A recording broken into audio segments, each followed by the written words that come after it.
Hey guys, welcome to the Wingin It Podcast. Whether you're stuck at home or hard at work, this is the all-inclusive podcast covering anything from gaming to real-world drama.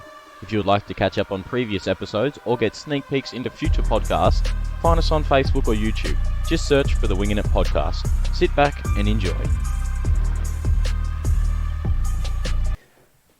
Hello everybody, welcome to the Wingin It Podcast, episode number 2.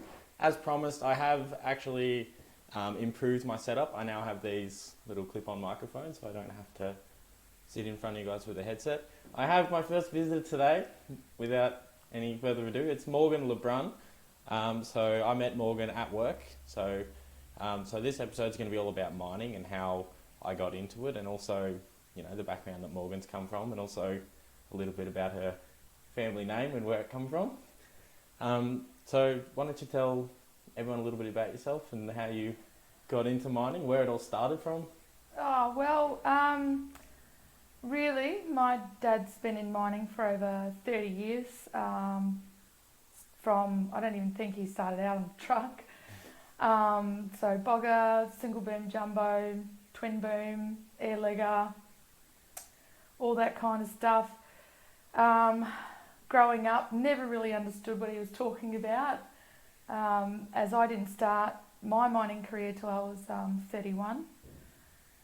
Been in hospitality for 13 years, so that was my pretty much my career game for a long time.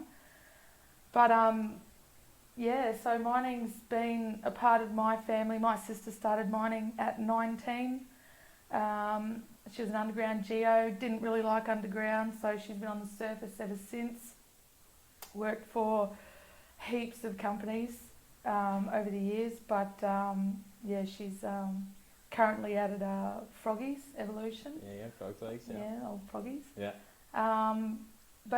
So my first kind of insight into mining was I got a truck driving job with a lab company, and I would go out to a lot of the sites like Thunderbox, out at Jupiter, Mount Morgan's, Kalis.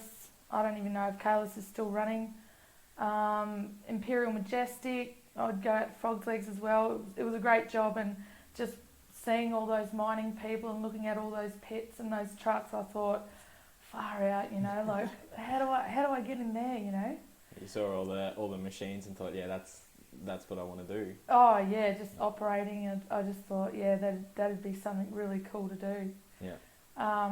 And lucky for me, I know how hard it can be getting in the mining industry. I got my HR license in 2013, and it was 5 years before I got an underground mining gig, and it was thanks to my dad, Stephen LeBrun. He was airlegging at Gordon Sadar, and he helped me get my foot in the door. Yeah, I think obviously we've come from very different backgrounds. I've come off a farm over in Victoria, and you're born and bred here? No, I'm born and bred in Darwin. Darwin, so I'm a Darwin girl. Wow. So I left there when I was 13, but what a place to grow up in. Darwin's a beautiful place. Yeah, well, I've always wanted to go to Darwin. My family have gone. They went last year, but with the everything that's happened, I wasn't able to go, and I've always wanted to go, but it's been tricky. So I know there's plans to go in the future, but it's tricky. So you're saying you started your mining career at 32. 31. 31. Yeah. Sorry. Do you regret starting that late? Because I know that a lot of younger people coming through, including myself, once they make that decision to start in mining, a lot of them are anywhere from 18 to sort of 24. Do you think that you've got any sort of advantage starting later, or do you think everyone's on a level playing field? No, I wish I had started earlier, but I know that especially during my 20s, I was in no place to. I was a party animal, so there was no routine. I had no routine. I was like, that's why the bar work was good. Just work nights, and there's no way I'd be able to work 12-hour days. But I tell you what, I'm 35 now. If I had started when I was 18, I if I had the right mind frame, Yep. I'd probably be a ship or something by now. Yeah, and I guess that's something that I sort of never expected coming into mining. I did not know what to expect at all. I just thought, it was like any other job. Everyone has their roles, and you sort of, you just trained to what it is. But coming into mining, you quickly realise that there is a bit of a hierarchy in each mine, and it takes experience and time to move up the levels. And I guess that's something that if someone is looking into mining, that it's something to look out for. It takes a lot of time and experience to move up the ranks. Yeah. And do you feel like I feel like there's a lot of stereotypes with women in mining, and do you want to sort of talk about your experience as a woman coming into mining and how it's differed to what you maybe expected or what the stereotypes are? Oh, they're, as much as blokes like to say, oh no, we're all equal, not really. No, you, especially being a woman in the mining industry, you do get looked at, not targeted, but you get looked at a little bit more, like how is she evolving in the mining industry? How is she progressing? Is there physical disadvantages, or is she going to be someone that is going to progress really well? You do get looked at, whereas I suppose in that aspect it is somewhat a slight advantage because there's more men than women in the mining industry. So for a man to get noticed a bit more, you're probably fighting against 100 other blokes, whereas when you're a woman, you've probably only got about 5-10 competitors. Yeah. And I think that's something that some of the bigger companies are looking at. BHP and Rio or things like that. FMG, like they love women in the mining industry. Yeah, and I think they're starting to look at. I think I read an article. I can't actually remember what company it was, but they're trying to get a 50-50 ratio between men and women. I don't know what company that was, but I feel like that's FMG. I did hear. Yeah. Not 100% sure, but. Yeah. Yeah, actually that does ring a bell. But yeah, with that 50-50 sort of ratio between men and women, do you think that maybe kills a little bit of the stereotypes that's going on? Because in the so-called olden times, women were, blasphemy from the mining industry. Yeah, they were considered bad luck. Yeah.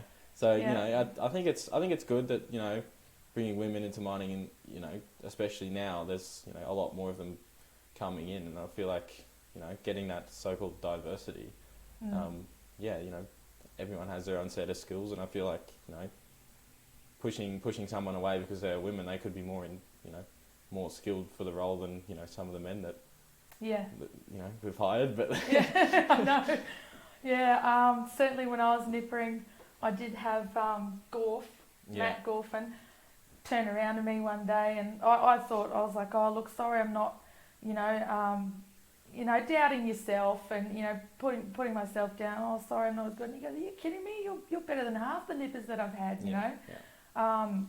It doesn't matter whether you're a bloke or a woman, it's your mentality, 100%. Yeah. If you're going to give it your all and, focus, listen, learn, and, read the play, like especially how jumbos operate. Like in the end, I had him down pat, I was 1 and 2 steps ahead. Yeah, and that really shows, especially if you're a woman, but really it shouldn't matter if you're a bloke or a woman, just giving that time and effort into your role. Yeah, and I think, when, so a nipper, for those people watching that don't know, a nipper's, it was considered an entry-level role, but now it's sort of not anymore because, it's quite a dangerous role. Nippers are off-siding jumbos, so the drill rigs.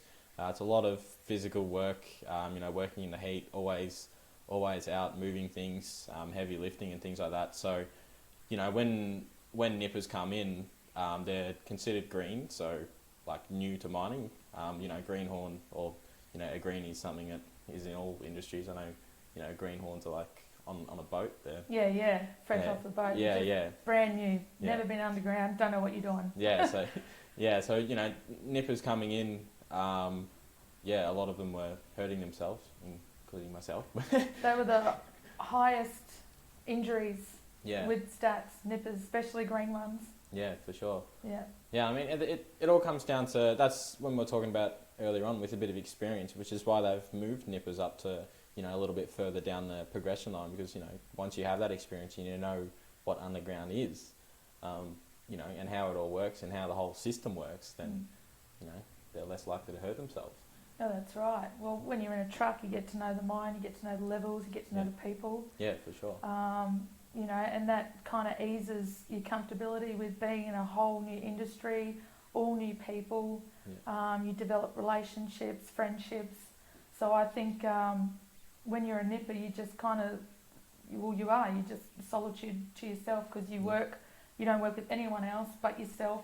Yeah. Of course, you're with the jumbo, but you know, you're by yourself. So developing that relationship within your crew, hence starting on a truck, I think is important. And I think that that is a really big point to bring up, is that whole, you know, developing with your crew, because you know, the crew that we have out at our mine site, you know, we're all one big family, and you can quickly tell, you know, when someone new comes in, if they're not going to be a team player. And that's something that I've found, you know, coming in, I'm still fairly new. It's you know, paramount to having a good experience is if you can get along with your crew. You know, we all look after each other. You know, we all, you know, work together. And yeah, one thing that I've sort of realised is that if you upset someone one day, you know, it might not even be someone that you're working with. It could be, you know, like a Sparky or someone. One day, whether it be tomorrow or 3 months' time, you're going to need them to do a job for you. Yeah. And it's just, you know, it's just a big loop. So, Yeah. you know, if you can all work together, everything sort of comes together and you'll work well as a crew. Yeah, there's definitely no iron team with underground. No, definitely. You're definitely put in the corner if you want to play that game. Definitely. But yeah, you're right. Yeah, and that's something that I sort of noticed real quick coming into mining is, you know, the whole working together. Like, as I was saying earlier, I just thought it was everyone did their job and everything, just like any other workplace. You know, in hospitality, everyone has their jobs and they just all go and do them. But, you know, it was very quickly to realise that, you know, everyone's a team and everyone works with and around each other, and helps get the job done, doesn't it? Yeah. Absolutely. So when you started mining, I know I'll talk about my experiences after you, but yeah, when you started mining, what were you sort of expecting? Like, had you been underground already with the trucking job that you've had? And, you know, when you that first day, when I can still remember when I did my first inductions day, and they were like, right, we're ready to go underground. Like, what was going through your head? What did you expect it to look like?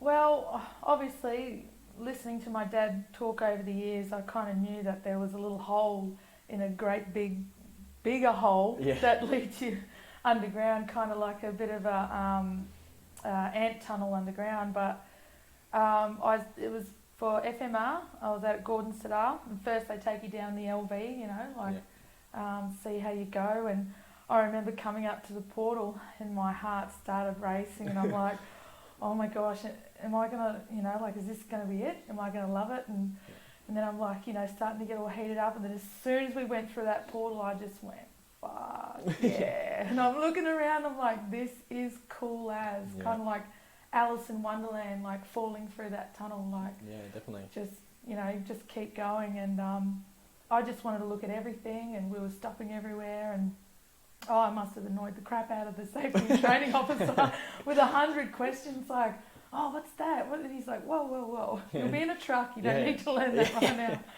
But so it really is, you know, of course, being green in your first time, they'll take you down in an LV just in case you freak out, because some people do. Yeah, it does happen, yeah. You don't even get past the first level, and they just go, oh, no, get me out. And it's not for everybody, but yeah, if you love it, you'll love it. Yeah, you know? It's once you know pretty quick whether you want to do it. Yeah. I can remember my time, like, it was sort of similar to you. Like, when we pulled up at the portal, you know, you're sitting there, and we're pretty lucky at our mine because we've got lights.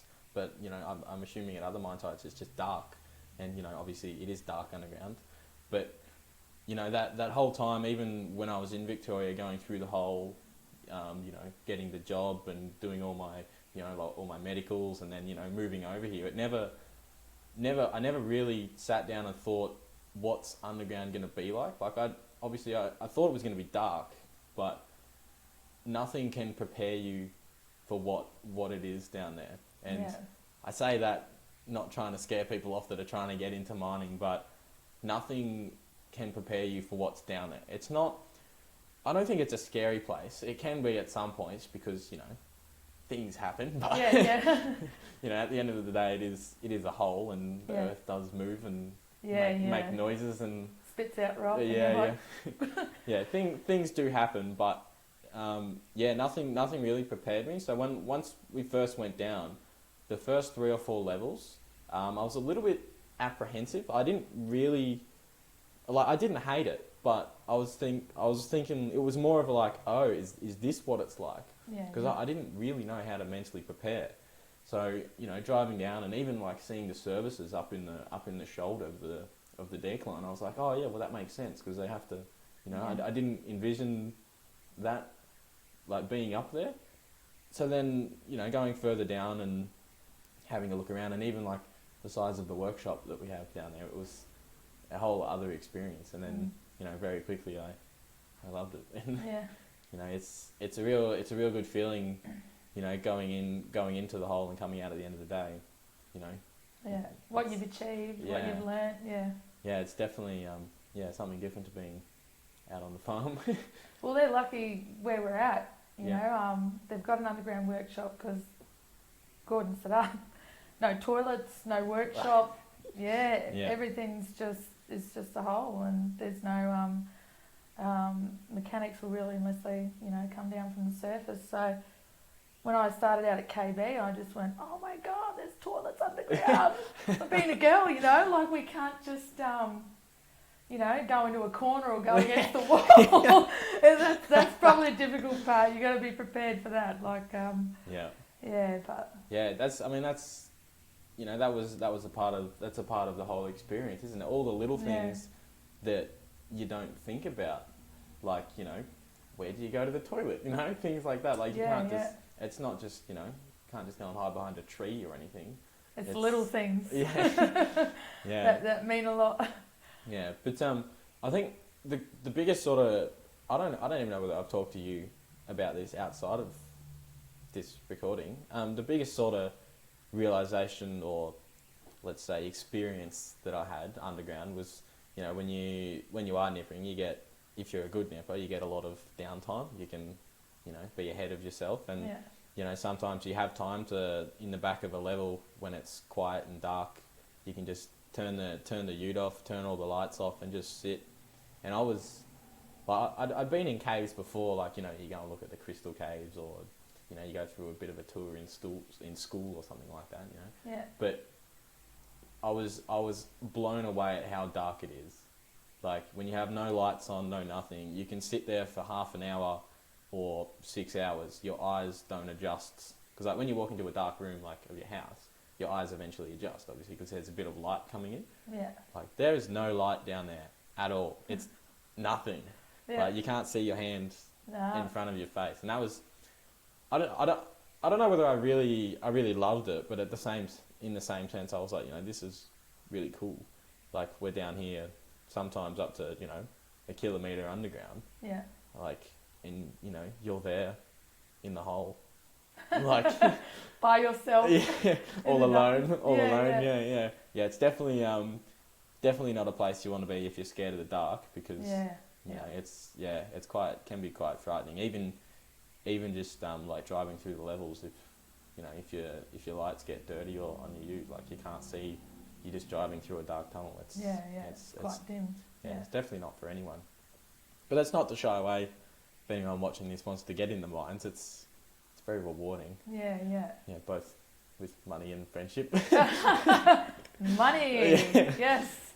Yeah, I guess there are stereotypes with mining that we earn lots of money, and I guess it is true, but, you know, it's not to show that, you know. But you work bloody hard for it. Some of them work extremely hard for the money they get. Yeah, absolutely. Yeah. And you're risking your life a lot of the times with the, you know, like nippers as well. You know, like over the years, there's there's been some tragedies.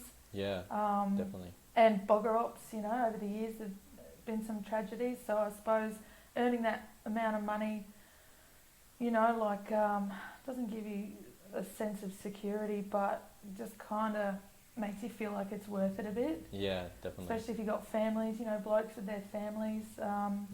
Mrs. is at home and, he's making good money, but it's it can be a dangerous role. Definitely. But only as dangerous as you want to make it. If you do everything safe, go by the rules, go by the books, then Yeah, and I guess that is something else that I didn't really expect is how many rules and regulations and procedures and everything else that we have underground. It's you being on the surface for a little while. It just is underground. Like, do we have more procedures underground than we do on the surface? No.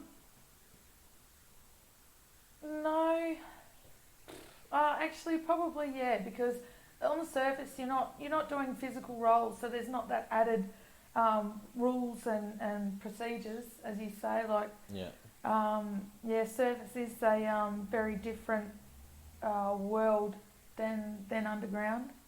I'm sure, as those who have had a bit of exposure to both.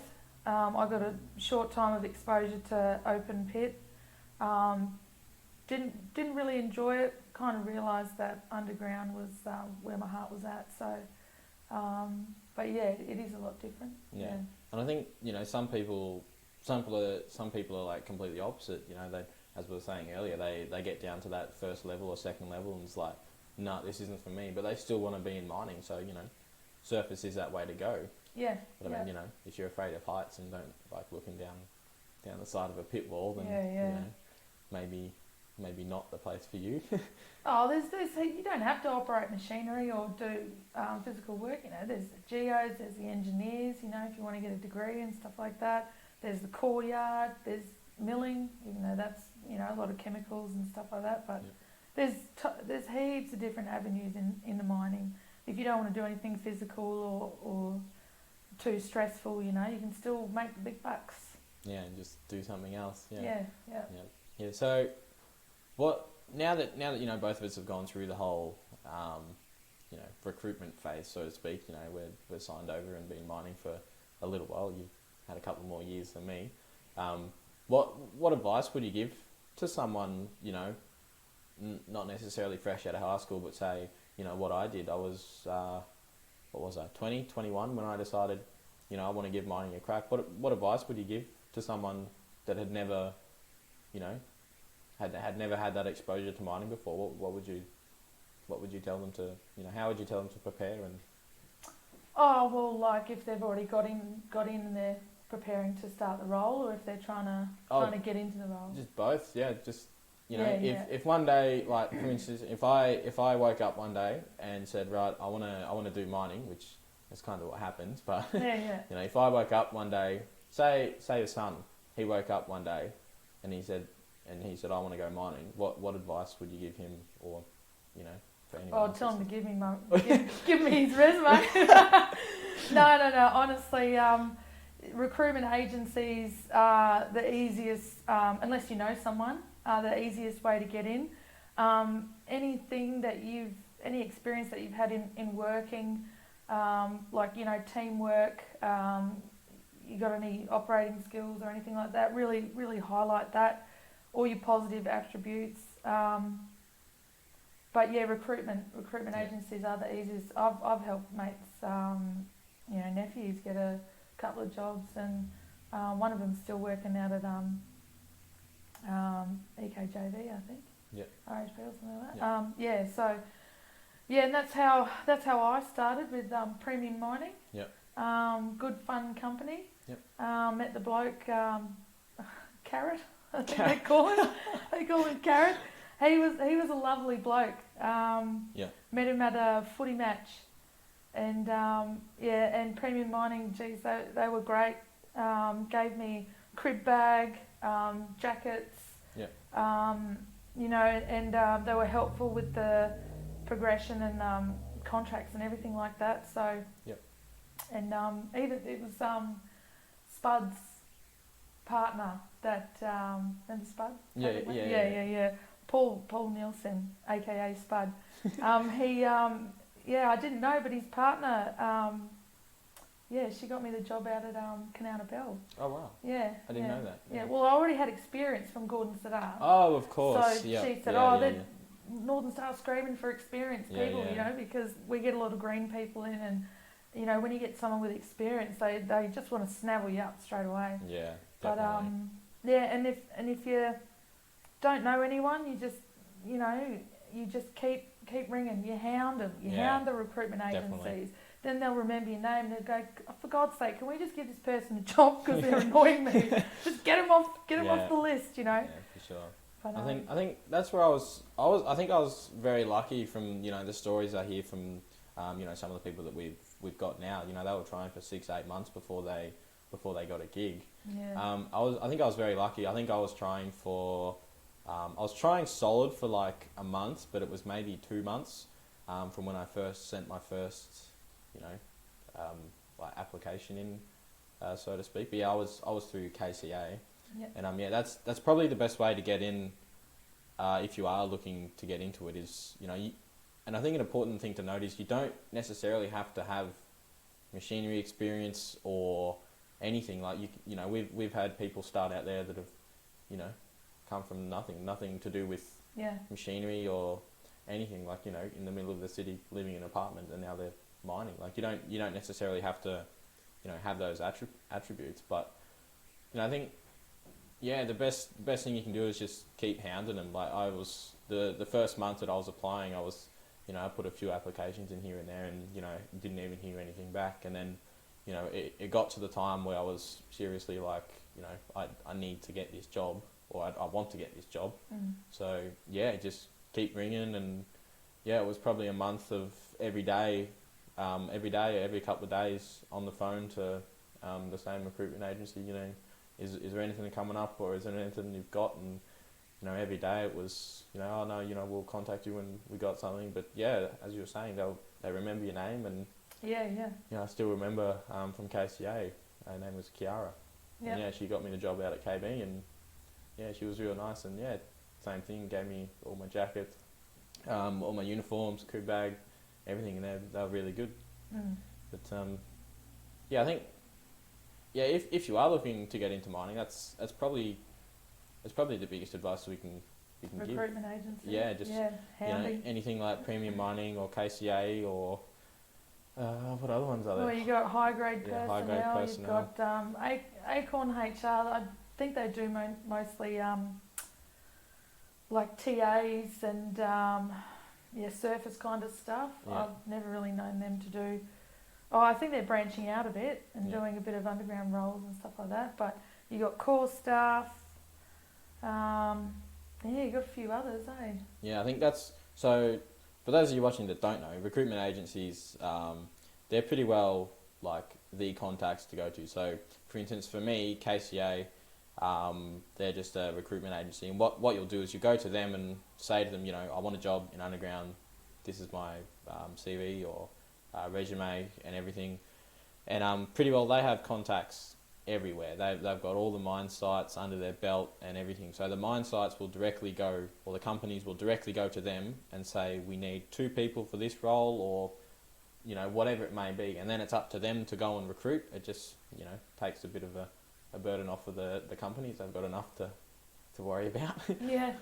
I was under the understanding that companies would go and not hire, but like, you know, have a bit of a contract. Say, look, you find us people and put them through. I mean, it could work both ways, but I know that mining people, they were like strictly surface for a while there, and with a lot to do with KCGM, and KCGM had a lot to do with them. But I even think core staff were helping out KCGM. Big mine site, like definitely. Mount Charlotte, so one open pit, one underground, and but either way they're in cahoots, helping each other out. You know, the recruitment agencies, they get a little bit of a commission off who stays there and goes through their probation. I think once they finish their probation, especially, they get their little bit of commission. And I think that's probably something else to note is for people that don't know, when you start mining, so you'll start, say you're going through this recruitment agency, you're contracting with them. So the mine sites will contract is that right? Yeah, so you've got a contract with the recruitment agency, but the recruitment agency has a contract with the company. It's a bit of So until the company says, yep, you've worked really well, we want to sign you over, then they get in contact with the recruitment agency and let you go. Yeah. But like if you just want to, like some people, I've known blokes that have just worked for recruitment agencies for over 10 years because they don't want to work for big companies. Yeah. They've got and that's another option, you know, you can just work strictly for a recruitment agency and then you get sent here, there, everywhere, different mine sites. Yeah. And having exposure to different mine sites is huge. I think it's very good for anyone in the mining game to work at a couple of different sites, maybe for a couple of different companies as well, just to have a broader aspect of you know how it really works. Learn some new tricks, you know, work for, you know, figure out how other companies work and yeah, and I think that's sort of something that I, you know, am, you know, yet to be exposed to because I've only worked for Northern Star for I don't know how long now. Yeah. But yeah, that's, you know, like yourself, you're saying, and even other guys that are working out at our mine, they've said the same thing. You know, other companies are, you know, do things differently, and other sites for the same company, like, you know, everyone's different, and it's good to see everyone else because then, you know, you'll find out where you want to be. Yeah. But yeah, it's interesting to see because that was sort of another thing that I didn't really expect. I just thought all mining was the same, like it was, you know. No. Yeah, it's all completely different. Well, you're doing the same thing, but it's different cultures, different environments. Yeah. Well, sort of. It's probably no different to, you know, you're playing the same sport but you're with different teams. Like it's all completely different. Like it was interesting to see how it all worked because I thought it was all going to be the same, but it's not. No, it's not the same. But yeah. Yeah. We're speaking earlier about the entry level roles a little bit. We'll just touch on that real quick before we finish up. Yep. So traditionally, I'm not that old, I can't really say traditionally, but from what I've heard, I'll speak, it was nipper, then truck, then service crew, but now with Northern Star given all of their, a lot of their nippers were getting hurt, as we were saying earlier, it's all changed. So if you are looking to get into the mines, if you don't like driving trucks, then, you know, you might just have to grin and bear it, or maybe look for another alternative, because I know with Northern Star you have to drive a truck first, which it's a bit shit. Like I don't really like it that much, but it's a good way, you know, to get your head around the mine and even how all the crew works. So if you are looking to get into mining, you know, you'll have to start with a truck, and then, you know, after your trucking days, which I think is now 6 months out there, isn't it, or something like that? Oh, what or is it 12 young months? Clay told me 12 months. 12 months. But it doesn't. With Northern Star, they give you the options of overtime. So if you want to learn your next role, you can do overtime, which is obviously working in your R&R in your days off. So there can be a bit of sacrifice into moving up to where you want to go. You know, there's some people that just drive trucks and that's all they want to do, and that's completely fine. But a lot of people, once they get into mining, they see that they get that itch, see that bugger operator, or they see that jumbo operator, and they go, "Oh, that's me. That's where I want to be." So, but I know that, you know, other companies, you know, you progress a lot quicker, you know, a lot faster. I know that there's still companies, I think Barminco still do nipper entry roles. Yep. But so at the moment we've got truck, service crew, then nipper, then charge up. So be prepared if you are looking to get into mining, or you're just starting to get into it. Be prepared to be on a truck for a little bit.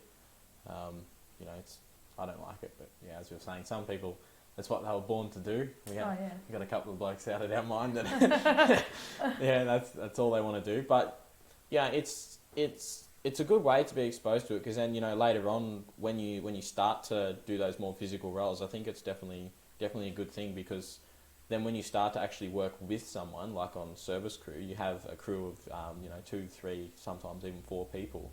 It's good to actually know them personally, because, you know, from a little bit of experience, it's really hard to work with someone when you don't know them, and especially in that environment, because you've got to have 100% trust in everyone. Yeah. And it's a real, you know, we keep talking about the crews, and it really is a big thing. You know, everyone trusts everyone 100%, and oh, you have to. yeah, it's, you know. Yeah, it's. And if you don't work with them. Yeah. Yeah. Yeah, Simple I mean that's how it is, really. If you can't trust anyone down there, if you can't go down the hole with someone that you don't trust, does that make sense? Yeah. Then it's not even worth it, because not only are, you know, you're putting each other in danger and you're not going to be working efficiently, but, you know, you might have different expectations of how you want the work to be done. So then, you know, that feeds up through management, and, you know, they come back to you and be like, well, you know, what's going on here? So then you don't focus on your job because you're too busy being pissed off with that bloke. Yeah. Yeah, and then that's when shit happens. Shit happens. That's right. Yeah, it's definitely something to you know, expect. Yeah, that's right. Yeah. Yeah. Oh, well, I think that's nearly about time. I don't know how long we've been talking for. A little bit. Thank you very much for coming on, and no worries. Yeah, for anyone watching, if you want to get into mining, I hope this has shed a little bit of light into. Especially all you gals out there. Yeah, definitely.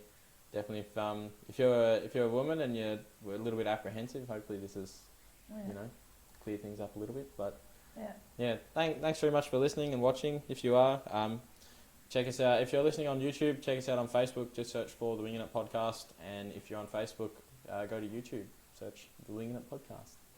See you guys. Bye.